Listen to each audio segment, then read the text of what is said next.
या कुरैशी क्या मैं आतंकवादियों की बहन है, इस तरह का जो बात जो है वो यहाँ पर की जा रही है। और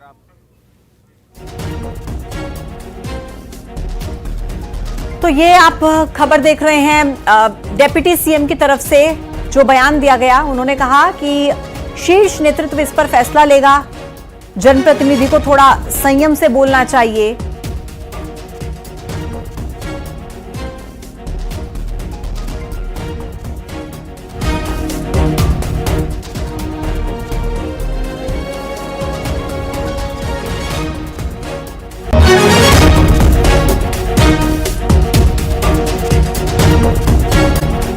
कुरैशी को एक पत्र लिखा है। पत्र में यह कहा कि मंत्री ने आपके बारे में अभद्र भाषा का इस्तेमाल किया, उसके लिए मैं मध्य प्रदेश की देशभक्ति जनता की तरफ से आपसे माफी मांगता हूं। मंत्री के बयान से न केवल प्रदेश बल्कि पूरा देश शर्मिंदा है।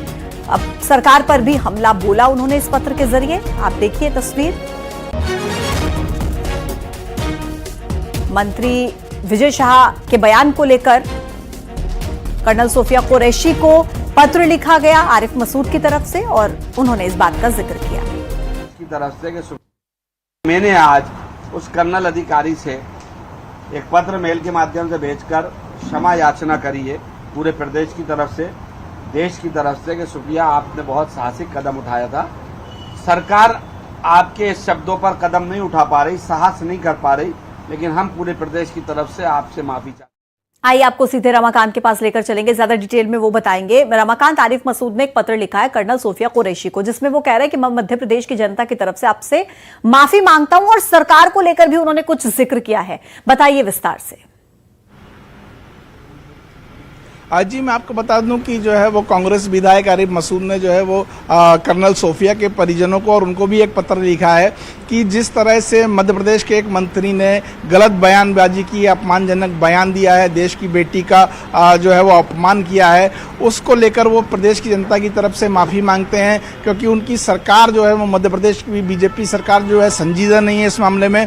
और अब तक जो है लगभग 48 घंटे से ज़्यादा का वक्त बीत चुका है। सुप्रीम कोर्ट में भी मामला चला गया है, हाई कोर्ट में भी मामला चला गया, लेकिन सरकार अपने मंत्री पर कोई ठोस कार्यवाही नहीं कर पाई है। इस मामले में सुप्रीम कोर्ट में हालांकि एक दिन बाद सुनवाई होनी है, लेकिन जिस तरह से विपक्ष विरोध कर रहा है और जिस तरह से जो है वो बीजेपी और विजय शाह पूरी तरह से बैकफुट पर हैं, कहीं ना कहीं अब उनके खिलाफ सख्त कार्रवाई होनी चाहिए, उनकी बर्खास्तगी की मांग होनी चाहिए, लेकिन सरकार की तरफ से इसमें कोई ठोस कदम नहीं उठाया जा रहा है, जिसके बाद कांग्रेस लगातार हमलावर बनी हुई है। अभी कुछ देर पहले ही कांग्रेस की महिला मोर्चा ने भी धरना प्रदर्शन किया था और विजय शाह की बर्खास्तगी की मांग की थी। उसके बाद आरिफ मसूद की चिट्ठी सामने आई और शाम को फिर से जो है वो विजय शाह के बंगले का घेराव करना, उनके खिलाफ जो है वो लगातार बयानबाजी कांग्रेस की तरफ से जारी है। लेकिन बीजेपी इस पूरे मामले में बैकफुट पर है और अपने मंत्री के खिलाफ जिन्होंने इस तरह का असभ्य बयान दिया है, रमाकांत, और हो सकता है कि आज शाम तक इस्तीफे को लेकर कोई फैसला भी आ जाए, ऐसी भी संभावना जताई जा रही है।